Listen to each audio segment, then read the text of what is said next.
வணக்கம் friends. PVR அவர்களின் மனக்கோலம் அத்தியாயம் 7. சந்தானம் மௌனமாக பலத்த சிந்தனையில் ஆழ்ந்து விட்டதைக் கண்டதும், என்ன பதில் பேசாமல் இருக்கிறீர்கள் என்று கேட்டாள் சீதா. ஒன்றுமில்லை சீதா, அம்மா மனசு வேறு எதை பற்றியாவது கவலைப்பட்டு நிற்கும். அதன் பிறகு சீதா வேறு ஏதும் கேட்காமல் திரும்பினாள்.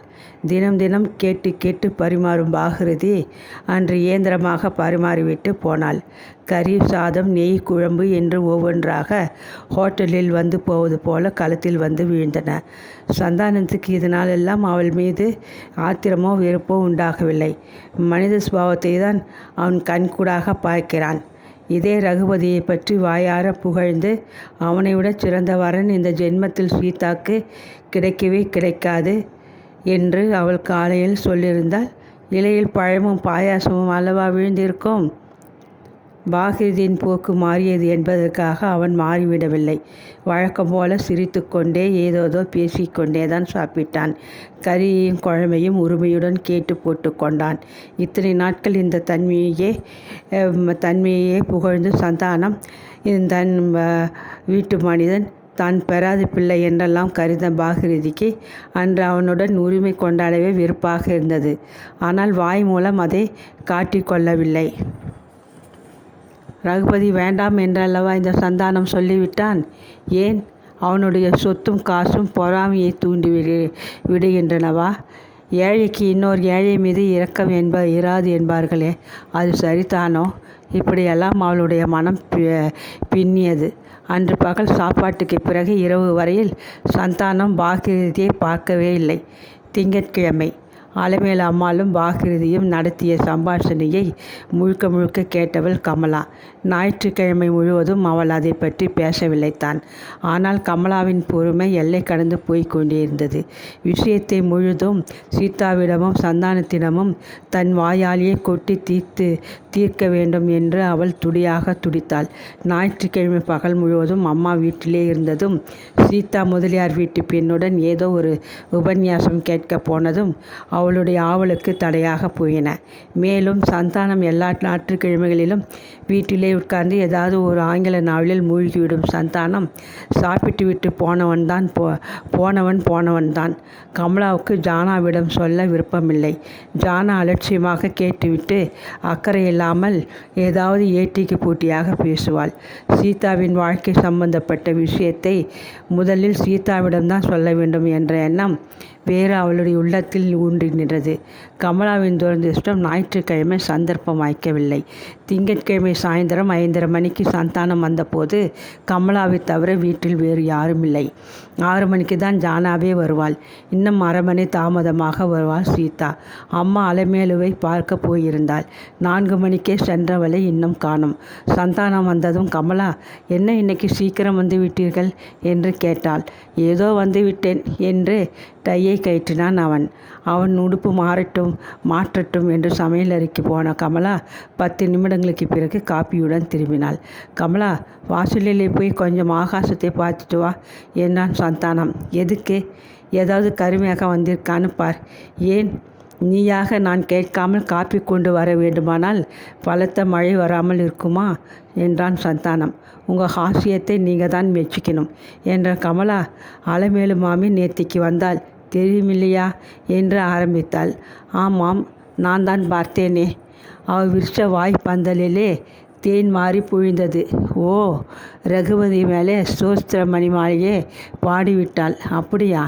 அம்மா மயங்கி விழுந்தவள் தான். கல்யாணம் கண்டிப்பாக நிச்சயமாகிவிடும். நல்லது தானே? யாருக்கு? சீதாவுக்கா? ஆமாம். நீங்கள் மனசார சொல்கிறீர்களா? ஆறிக்கொண்டிருந்த காப்பியை கொடுத்து சந்தானம் கமலாவை பார்த்தான்.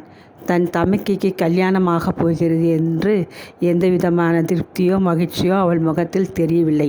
ஒருவேளை கமலாவும் இந்த வரனை விரும்பவில்லையோ? இதெல்லாம் சீதாவுக்கு தெரியுமா? நேற்று அலமேலு மாமி வந்து போனது தான் அக்காவுக்கு தெரியும்.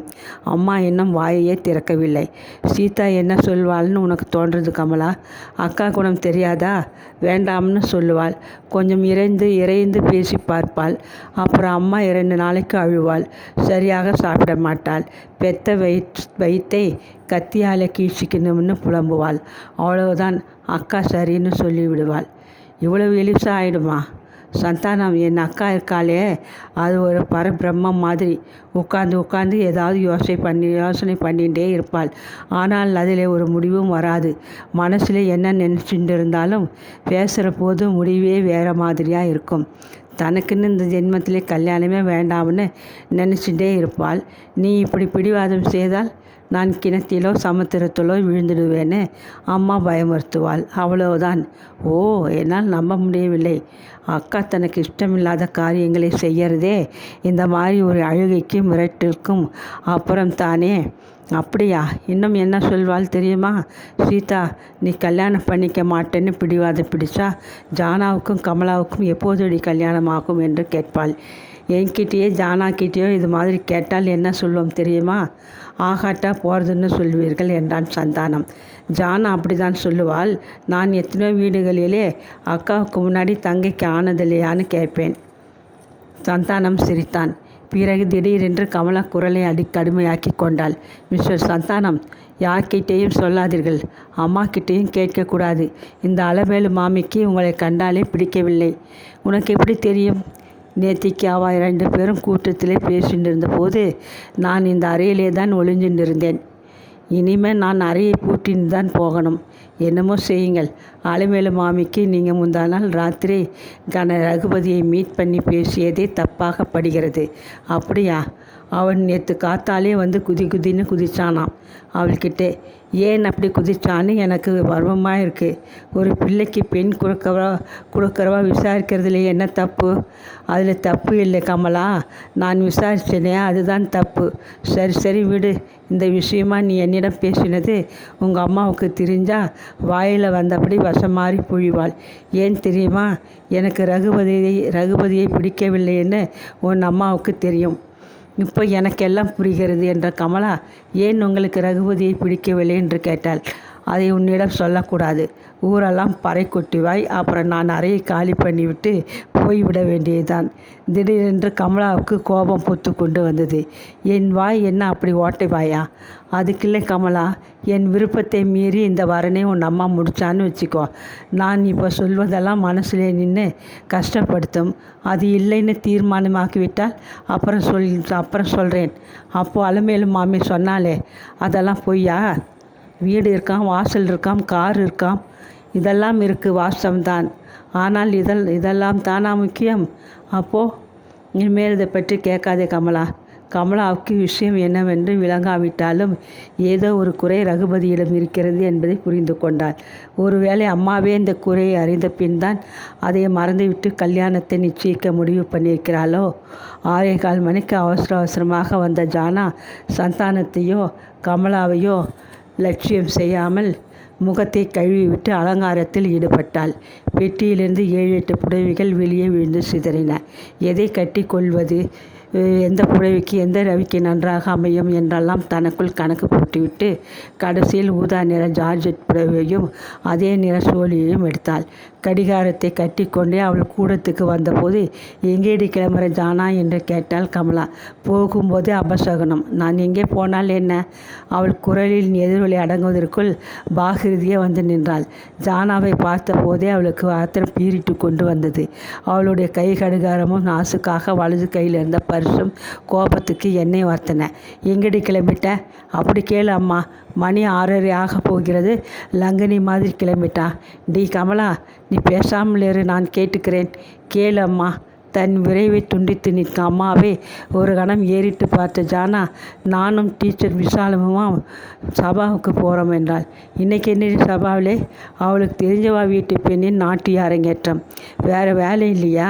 நீ போக வேண்டாம். ராத்திரி இல்லை பகல் இல்லைன்னு ஊர் சுற்றி குடும்ப மரியாதையே விலக்கி வாங்குகிறவர்கள் அந்த டீச்சர் விசாலம். அவள் எங்கே போனாலும் போகட்டும், இல்லை டான்ஸே வேணுமானாலும் ஆடட்டும். நீ போக வேண்டாம். சரி, நீ இப்படி தான் கத்தின்றே இருப்பே. நான் போகிறேன், வந்து பேசிக்கொள்ளலாம். அடுத்த கணம் அம்மாவை தாண்டி கொண்டு ஜானா தாவி ஓடினாள். பார்த்தியாயிலே, நான் பெத்த பொண்ணு என்னையே மீறிண்டு போகிறது என் தலையெழுத்து. நீ ரொம்ப தான் அவளுக்கு இடம் கொடுத்துட்ட என்றாள் கமலா. கமலா பேசிக்கு முன் பேசி முடித்தாள். அடுத்த நிமிஷம் சீதா மெல்ல உள்ளே வந்து குடையை ரேடியோ மேஜையின் மீது வைத்துவிட்டு அம்மா என்றாள். அலமேலு மாமியின் தங்கை பிள்ளையாமே, மிஸ்டர் ரகுபதி. அவர் இன்னைக்கு என்னை பார்க்க ஆஃபீஸுக்கு வந்தார்.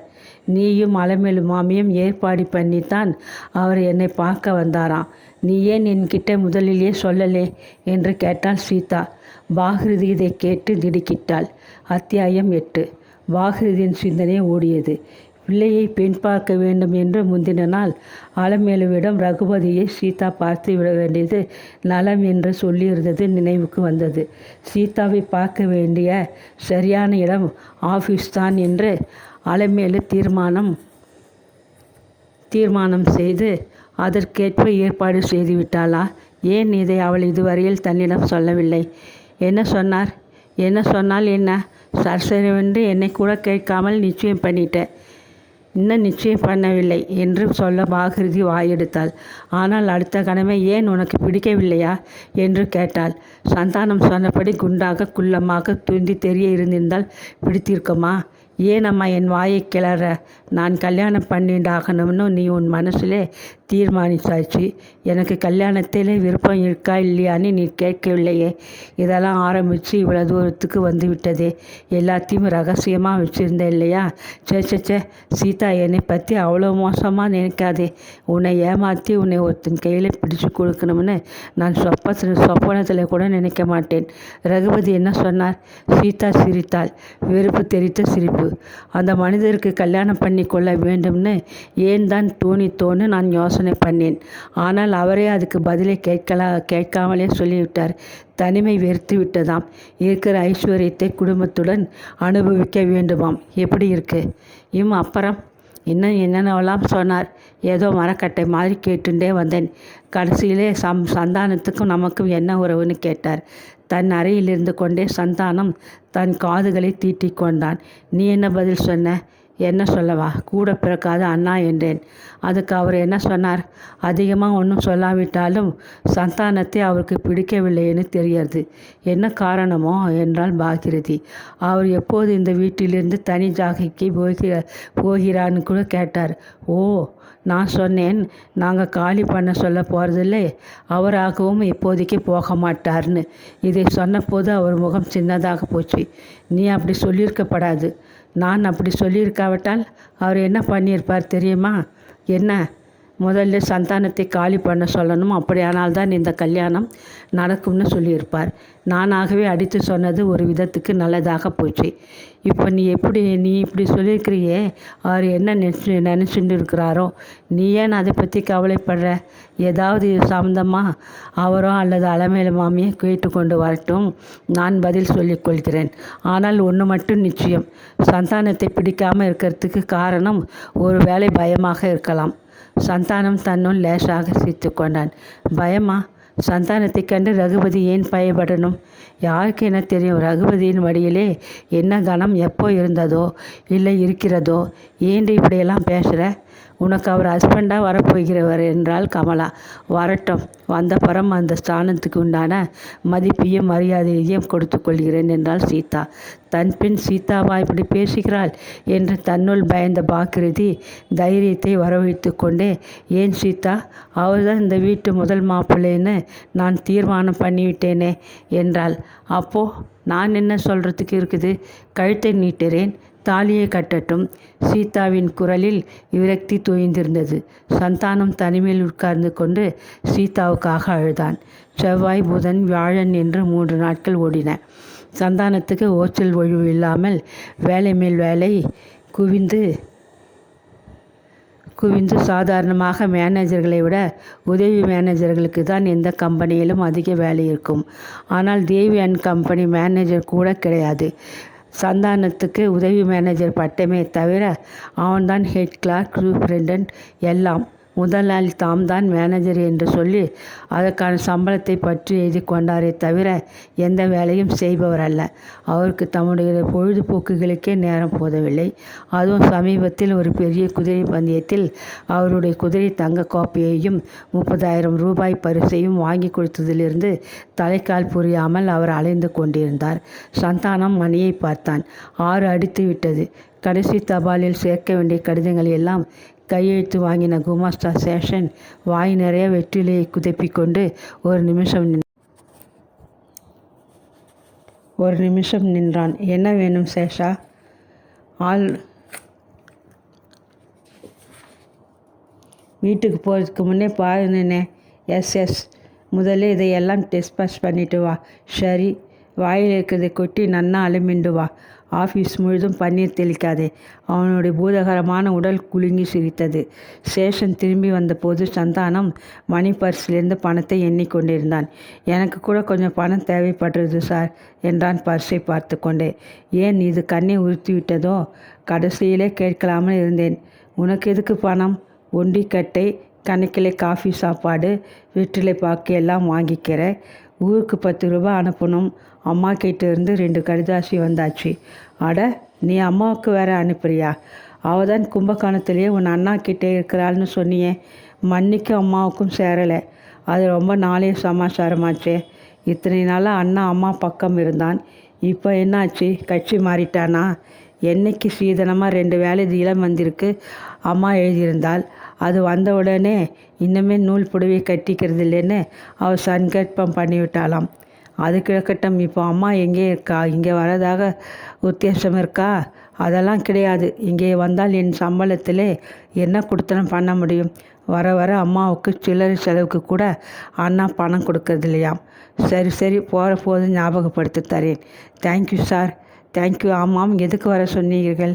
10 வருஷங்களுக்கு முன்னாலே இங்கே நீயும் நானும் வர்றதுக்கு முன்னாலே ரகுபதினு ஒரு குமாஸ்தா இருந்தான், தெரியுமா? சொல்லுங்க. அவனை பற்றிய எல்லா விவரங்களும் எனக்கு வேணும். அந்த ஆளை நான் பார்த்தது கூட இல்லையே. அதெல்லாம் எனக்கு தெரியாது. 2 நாளிலே எனக்கு அவனுடைய பூர்வோத்திரமெல்லாம் தெரியணும்.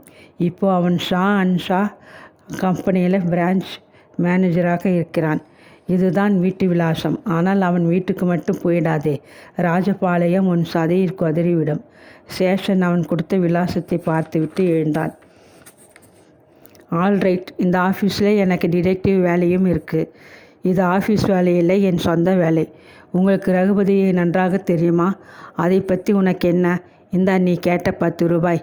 இன்னொரு 10 ரூபாயும் தரேன். இந்த வேலை விஷயமா டாக்ஸிக்கும் பல்ஸுக்கும் செலவழிக்க வேண்டியிருந்தால் உபயோகமாக இருக்கும். ஓகே என்றான் சேஷன். சேஷனும் டைப்பிஸ்ட் அமிர்தமும் டிஸ்பாச் அட்டெண்டரும் சென்ற பின் சந்தானம் மெதுவாக எழுந்து ஒரு பீரோவை திறந்தான். அதில் பழைய காகிதங்களும் தஸ்தாவேஜுகளும் கணக்கெற்ற ஃபைல்களும் தாறுமாறாக கிடந்தன. ஒவ்வொருபடியாக அவன் ஃபைல்களை எடுத்து புரட்டலானான். 6:30, 7, 7:30 என்று மணி ஓடிக்கொண்டிருந்தது. சந்தானத்துக்கு தான் தேடும் ஃபைல் கிடைக்கவில்லை. 3 படிகள் முடிந்த போது அவனுக்கு அழுத்தது. ரகுபதியை பற்றி அவனுக்கு தெரியாத விவரம் ஆஃபீஸை பொறுத்தமட்டில் கிடையாது என்றாலும் அவன் இருந்தபோது எப்படி இருந்திருக்கிறான் என்று அறிய ஆவல் பிறந்தது. 2 வருட சர்வீஸ்க்கு பிறகு அவனை டிஸ்மிஸ் செய்து விட்டார்கள் என்று தெரியும். பணம் களவாடி இருப்பான் என்றுதான் சந்தானம் யூகித்தான். ஆனால் பிதுராஜித சொத்து ஏராளமாக உள்ள அவன் குமஸ்தா பதவிக்கு வருவானேன்? பணம் களவாடுவானேன்? இந்த கேள்விகளுக்கு தான் அவனுக்கு சரியான பதில்கள் கிடைக்கவில்லை. அவற்றை தான் அவன் ஃபைல்களில் தேடினான். 4வது படியில் திடீரென்று காலத்தால் மங்கி போன ஒரு பச்சை நிற ஃபைல் அவன் தேடிய விவரங்களை அளித்தது.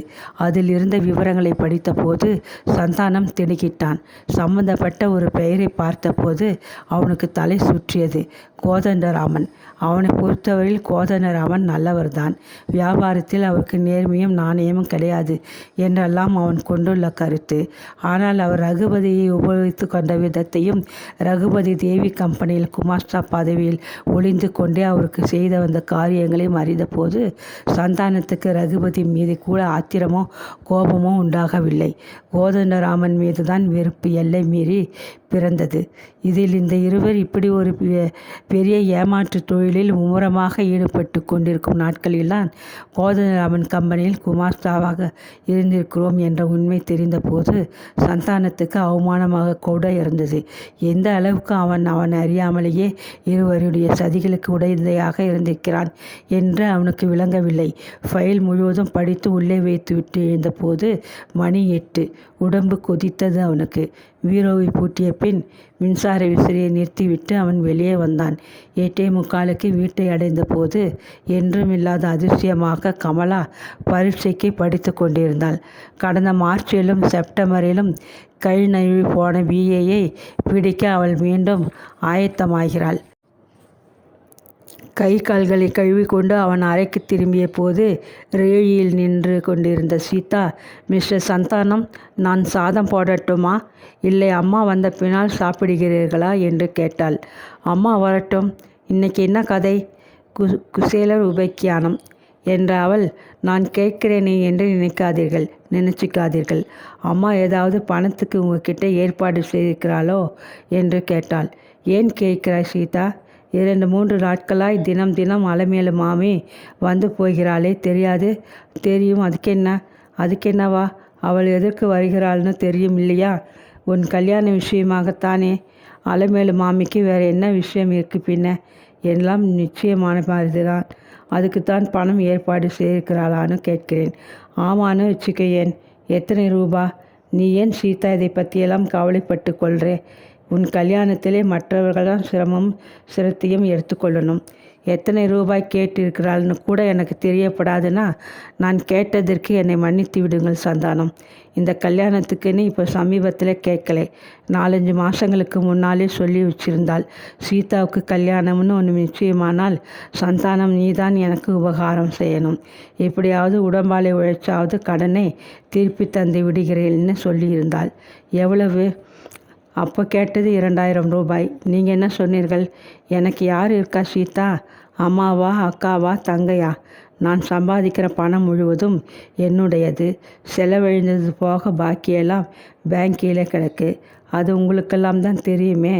சீதா கல்யாணம்னா நீங்கள் கேட்டு தான் நான் தரணுமான்னு கேட்டுட்டேன். அப்போ கொடுக்க போகிறீர்கள் இல்லையா என்றாள் சீதா.